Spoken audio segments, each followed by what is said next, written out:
Good morning. Welcome to this week's edition of What's Going On with Outgrow Your Garage. This week we are talking to Sasha Nelson from Economic Catalysts, and I am pretty jazzed about this. Every week on What's Going On, we talk about different things going on in economic development, things that are pertinent to rural communities, things that are pertinent to small business owners, best practices, all of those things. And I am really delighted to talk to Sasha. Sasha and I have known each other for several years, and she does some really, really great work in northwestern Colorado around living in a coal community and working through what happens when you are in a single industry town and that industry goes away. And so I will let Sasha introduce herself from there. Jesse, thank you so much. It's a real pleasure to be here and support this new podcast for Outgrow Your Garage. I encourage folks to make this a part of their listening, their lists, whichever podcast service they use. Because I know that if not today, then other sessions, they're going to be able to take home some real gems. As you said, my name is Sasha Nelson. I am a longtime native of Northwest Colorado and have worked in this community, various aspects and various positions. At the moment, I find myself as a certified economic developer who is helping our communities in this region to transition from fossil fuel industry to an uncertain, but I think optimistic future. And I'm happy to be here to share with you some of the insight into how that's happening, why it's happening, and my part in that, as well as what the future holds for not only our communities up here, but economic catalysts. So Jesse, I welcome your questions. And if you want me to go into any aspect of my career, like many economic developers, it's been a long and winding one. So as we dig into the story, be aware that it could be a little convoluted at first, but I'll get you there in the end. You'll understand the why. Absolutely. So I think the biggest question a lot of people have when they think about this transition out of mineral extraction, out of coal work, when you have these oil and gas towns that are very, very common, and then the industry moves away, the process of change out of an extractive industry town into one that is different, whatever that looks like for the community afterwards, that process is often called just transition work. And so can you talk a little bit about what that term means and why it's called that? Sure, and thank you for the question. First of all, let me just say that these sorts of changes are fundamentally economic, but they reach much deeper. I have learned over the course of my time that we're really calling on folks to change identities that they may have adopted for generations and to change a way of life very rapidly that they've gotten comfortable with. And so it's less about the dollars and cents for many folks, and it's more about very fundamental human characteristics, and that goes to culture. So I'll talk more about that as we go through, but I'd like to point this how this plays out with that terminology, just transition. So the term rose to prominence in the 1970s during the fuel shortage and fuel crisis in the Nixon and Carter eras. That time period was flagged as, we need independence from oil and natural gas in particular, also other mineral extractive resources that always run out, right? They are things that have resources that do have limitations, and therefore there was a first big call in America and elsewhere to move towards renewable forms of energy and different fuel sources. And at that time, many of the union bosses working in the industry said, look, we've done this before and we've seen and felt this before. We know that when major transitions happen in economic conditions and economies, that means the worker, the person who is frontline producing the resources, often the last person to benefit from those changes, and great harm can occur to them. And so that if we were going to have a future full of justice, that the worker needed to be considered as part of the transition, as part of the change process, and that their needs should be put first in order for the whole economy and the wheel to turn in a just fashion. Now, flash forward to 2020, and in our part of Northwest Colorado, the coal mines announced their closure, and 3 months later, we were all sent home for the pandemic. And we all know that crisis and how it played out in our individual lives and our broader communities. What happened at that period of time for our communities is that when miners heard the words just transition, it felt a lot like a Nike commercial. Just do it. What's so bad? Figure out, what do you want to be next? When we were really certain about what we were and what we had been for generations in the past, and that was a coal town. And at coal and the mineral wealth and resources there provided a solid, steady, great living that is hard to find amongst many industries. And so it was from that point on where I really became aware of how pejorative the term could come across to some people who don't understand that historical legacy and context, and that was labor movement actually looking out for laborers that began the conversation here. And so we use different language sometimes depending on which communities and which sensitivities there are, because we don't want that to get in the way of this idea, the ideal, that when we are aware an economic change must occur, that we put those most exposed and vulnerable to that change first.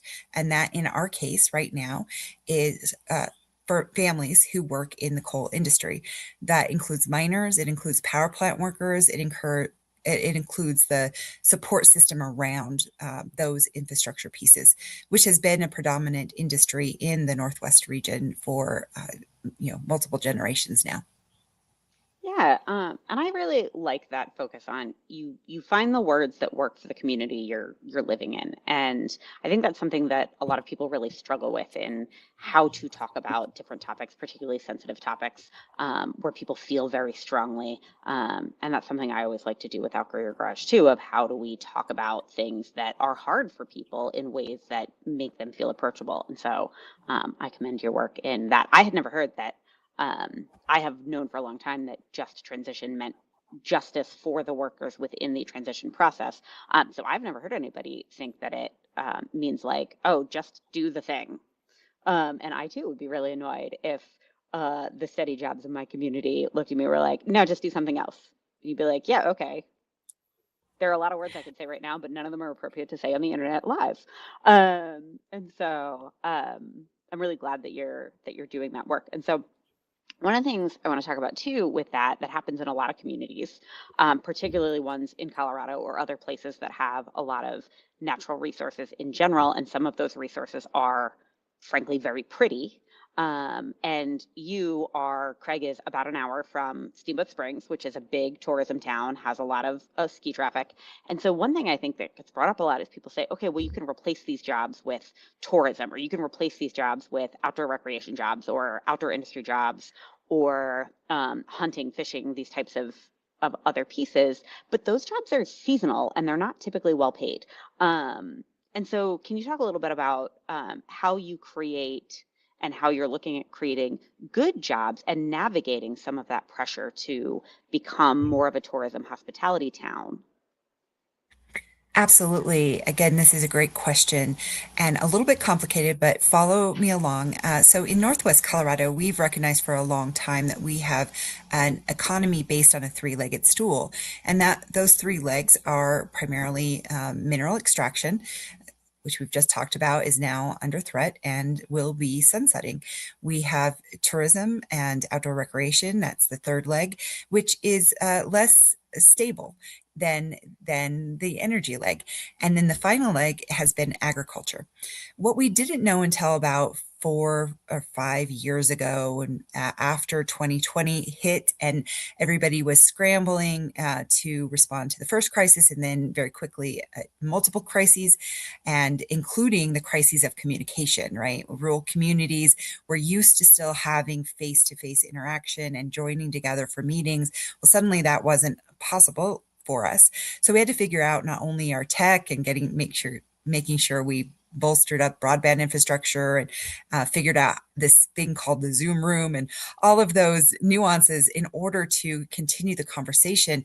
But that conversation became fractured somewhat and siloed. And this is, a typical pattern for many communities. But in our case, it was critical for us to stay together, and yet we couldn't. We just became siloed. So there's still a process underway now, 6 years later, of integrating and making sure everybody is aligned and that we're not too repetitive or duplicative, that we're making the most efficient, effective use of our energies as we drive forward this change.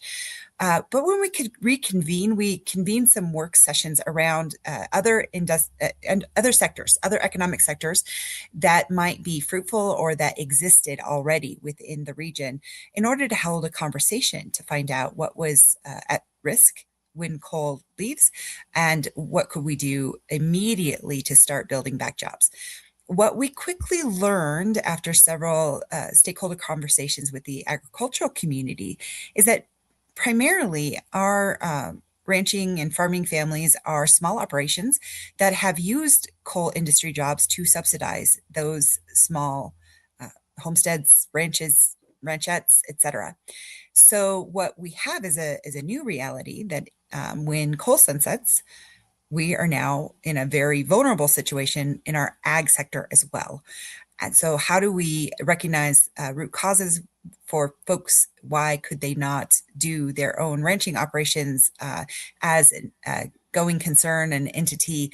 There's a lot there to unpack in terms of agriculture in that sector and some of the systemic issues there. But regardless, we identified that there's a vulnerability here now to two of the three legs on the stool.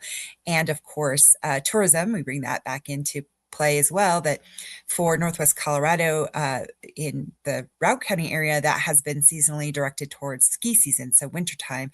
For most of the rest of the region, it's focused more on hunting, which is a little bit earlier, late summer into the fall, and then through winter, a few different types of hunts depending. So now we have vulnerabilities across multiple sectors, including tourism, because a lot of the tourism hunting activities tied to those same agricultural producers who lease their land or have hunting licenses that they can host, for guiding and outfitting. So, oh my goodness, these things are connected, and we see this very tangibly. So we look at root cause. How could we disassociate the ag jobs and the tourism jobs from the energy jobs that we're looking to lose? And how, too, could we look at pivoting the energy sector? We're really good at producing energy now. Could we be really good at producing energy in the future, regardless of the way in which that energy is produced?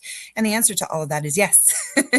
But it was not easy or simple as that to get to these answers. It took hundreds of people from communities across the Northwest, Route, Moffat, and Rio Blanco counties, for those who are looking at their map and wondering, where is that exactly? Cities of Steamboat Springs, Yampa, Hayden, Oak Creek, Craig, Meeker, Rangeley, Primary, incorporated communities. Well, they all banded together in 2020, 2021, and continue to work together to effort those two approaches: that short term, what's moving now, what exists now that we can grow, and then looking midterm and longer term futures, what is next for us to bring to produce and to get the economic engine firing, and firing in a more diverse way, so that instead of a three-legged stool, I want a multi-legged bench. I don't want communities to ever have to go through this again. And the biggest hedge towards uncertainty, as we know, is diversification. So that has been the key word. Folks, I will just also say, folks are asking me lately, because our little town is back in the national news as a result of the pressures on our energy sector and the requirement to keep some of these operations going in order to meet that demand. And folks are asking me, oh, well, what does that mean with your work? And is this now mean that you don't have a problem in Northwest? And the answer to those is no. That it means we're lucky we have a longer runway than we anticipated for some of those closures. We don't know when. We do still expect that will happen, but we're reaping the rewards while we have it, and we're making sure that we are still focused, laser sharp on diversification and efforting a very long-term process towards realigning our economies so that it fits a global marketplace and a global reality, is that there's very few places that can lean on any one large sector anymore. That history and historic legacy is past, and so we're trying to be very proactive in being thoughtful about now and into the future, making sure we're never at the mercy of three shaky legs on a stool and rather have a bench with multiple legs underneath to support and sustain us. Yeah. And so when we first met, you were still working for the local community college. And I think it's worth mentioning that having that local community college in Craig has been really helpful in terms of directing some resources and having some people who can really think about some of that economic development piece and build resources and do some of that reskilling, uptraining work. And so when we first met, you had recently done a study of, as the coal transition happens, what does the community want to see in terms of jobs? What do they want this transition to look like? And I remember thinking that was just such a good way to focus the work that you were going to do. So you can talk a little bit about that study and like what that study found and how that shaped that just transition work. Absolutely. That was, one part necessity, one part creative thinking, one part just darn hard work. So in 2020, I was, as you said, the Dean of Workforce and Economic Development for Colorado Northwestern Community College, one of 13 colleges part of the Colorado Community College system. And I had built that division on behalf of the college in order to address and meet the need for reskilling, upskilling, next skilling in forms that are a little different than academic forms. So instead of necessarily going for an associate's degree or a bachelor's degree or a master's degree, we were developing programs and opportunities for folks to take a 6, 8, 12-week course, something very specific, targeted, and quick, so that they got what they needed in order to not slow down the need for bringing in a paycheck and the necessary skills to pivot from bringing in a paycheck one way into bringing in a paycheck another way. And I was pulled out of my classroom. That's a very unusual thing for faculty and staff of a college to be pulled out of classroom. We prioritize students. We prioritize being in the classroom and supporting our learners. And so this was a big deal to be pulled out of the classroom, rushed across the town to visit Craig Station. In fact, in the fervor of that rush, I forgot my driver's license. I only had my college ID. And at the security gate, I was razzed a little bit about, well, since we know it's you, we'll let you pass this time. But I thought that was pretty funny. And I've always had my driver's license on me when I go to facilities since then. But at any rate, we were welcomed into the room where Dwayne Hiley, the chief operating officer and executive for Tri-State Generation, was there to announce this closure timeline and how that would all play out.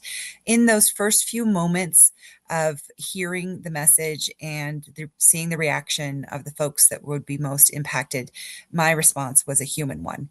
These were neighbors, friends, folks that had, I'd grown up with, in some cases, new folks that had been giving sweat, blood, and tears to our industry, to our community. So my first response was to hug folks, to empathize with folks, and to support them through the grieving process that they started at that point in time. And then to say, how can I help? I've not stopped saying, how can I help? Then the next thing, though, is as the weeks played out in the days to come, we had a relentless session of pop-up meetings. Everybody who was anybody wanted to come to town and express their support and ask us, what we needed, what we wanted. And we really didn't know then what we know now, because we were reeling from this massive, announcement and shock. And because those meetings were not coordinated, a bunch of us who were facilitating and participating were really getting tired very quickly. I don't think I had a single day off from the moment of announcement until we were sent home to weather the first phases of COVID, and that was hard. So we sent a clear message: hey, we have strained capacity in rural communities to begin with. Would you please coordinate meetings? That would be super helpful. And I hope that's still an ask from me and rural communities to the rest of our state and our nation is please be mindful, be coordinated. Most of us wear a lot of hats, and so we can show up better and do better as partners when you coordinate things and come collectively to help support rural communities. I digress though. So, folks are looking to me as a leader of this new division. What should we do? What should we do? And heck, I didn't know. Honestly, I was struggling myself to figure this out, to figure out a new department and how it was going to work and function. And then also to ask these broader questions of what is next and how do we help get people there. But I had this spark. Why don't we ask the people most impacted? They will know. They will have an immediate initial reaction to, oh my gosh, what now? What next? What do I need? And let's keep asking them. So two other women came together initially. Christine Oxley from the Colorado Department of Labor and Employment in her role. And then we had Michaela Thompson, who was then the marketing and economic director for the town of Meeker, Colorado, and myself. We dusted off our old college knowledge of statistics and survey creation, and we efforted the first coal transition worker survey, which we deployed with the support of Tri-State and other facilitator owners. And we gathered information, a questionnaire that gathered information about what are you thinking, what's your next step, where are you going, where are you headed, in order for us to understand what resources we needed to provide right away. When we got the results, we said, okay, we've got some useful information here, but maybe the questions weren't quite the right questions or asked in the right way. Let's go again. And we also know that any population of workers is intermittent. There are people who are retiring and who are coming in new, and there's a lot of ebb and flow. So the information you gather from one set of employees will not necessarily be the same year over year. So we retooled that survey and we sent it back out in 2021, and we got the results, and we used those results to fine tune some of our programs and to facilitate some conversations and to start to direct where our efforts would go next. The final survey we rolled out in 2022. At that point in time, the Office of Just Transition in the state of Colorado had been authorized, staffed, and funded. And those folks, Shelley Simon, another woman, a leader in the work, approached us and said, hey, we've heard about this survey. We don't think it would be helpful to replicate yet another survey. Can we join you in this effort? And what tools and resources could we bring from the state side?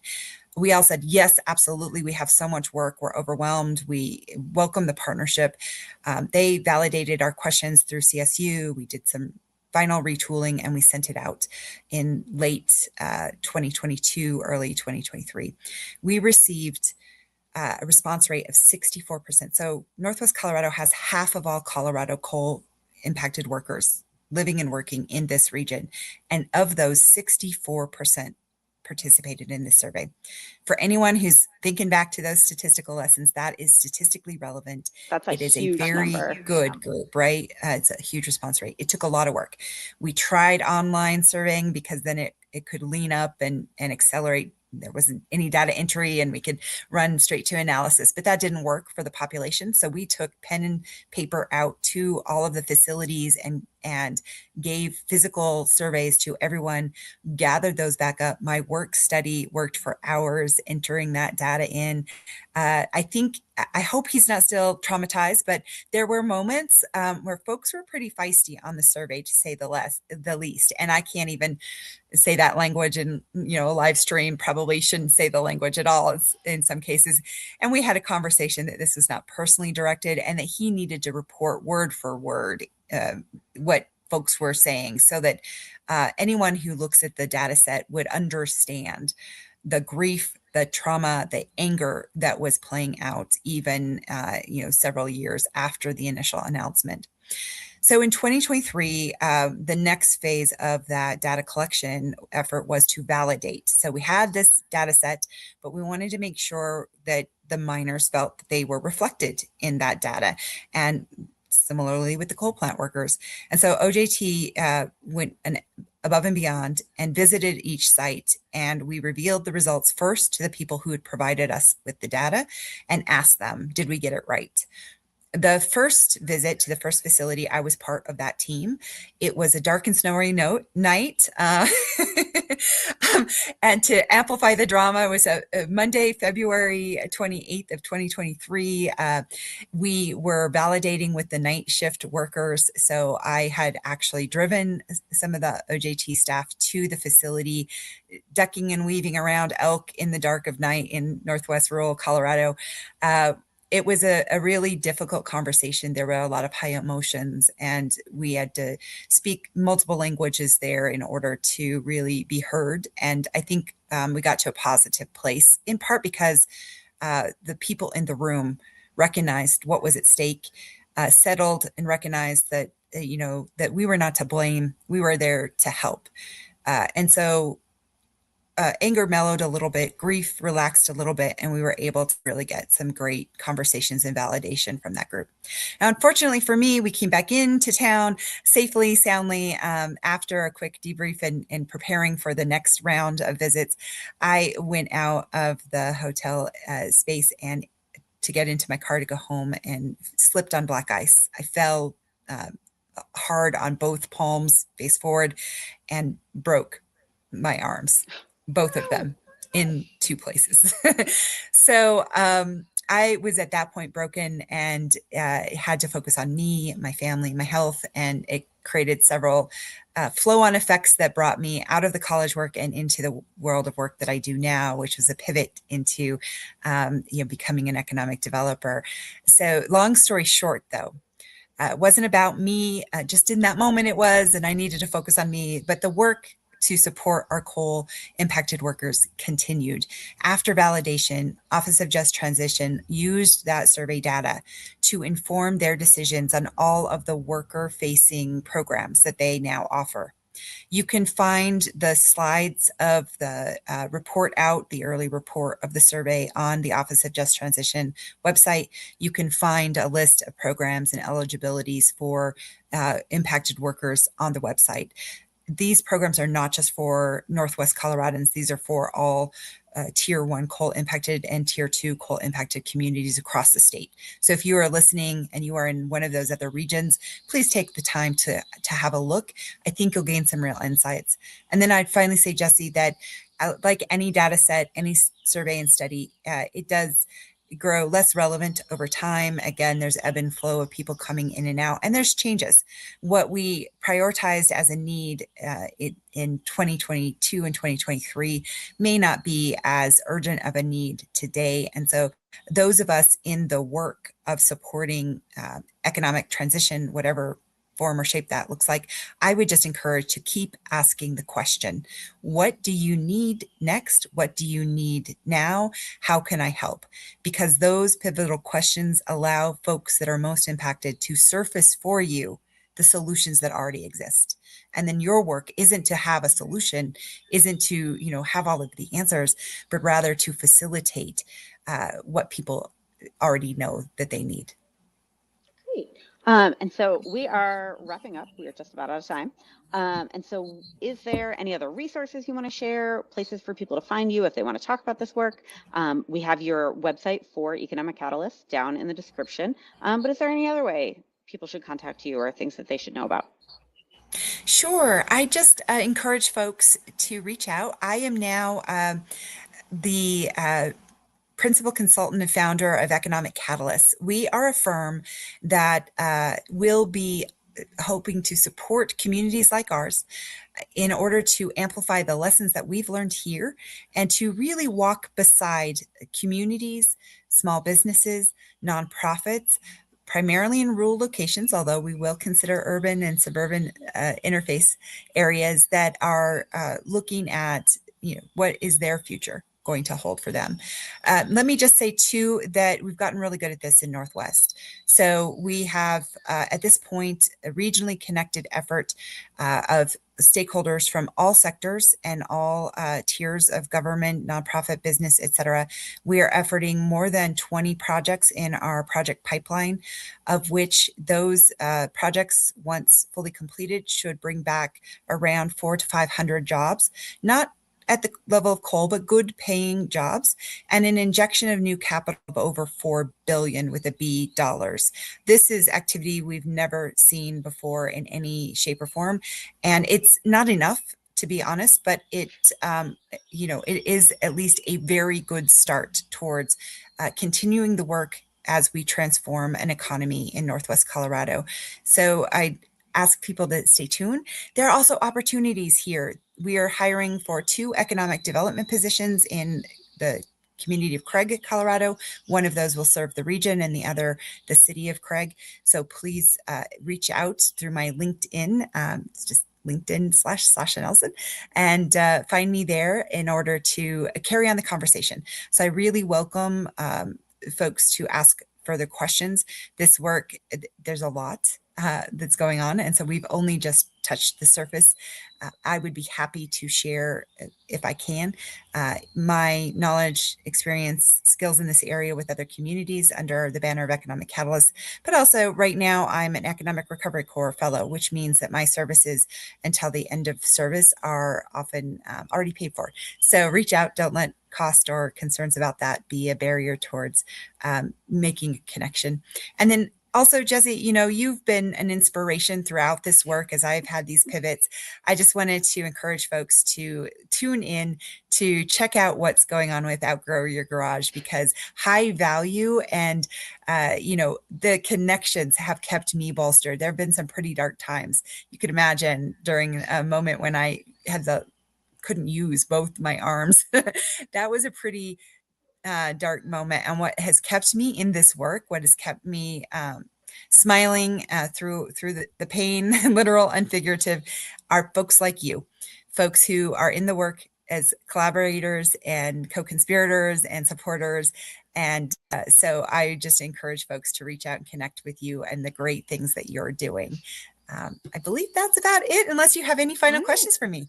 Yeah, thanks. Those were some very kind words. Thank you for tuning in and watching what's going on with Outgrow Your Garage and our guest today, Sasha Nelson. Next week, we will actually be talking about the role of libraries in communities and how they function as community hubs.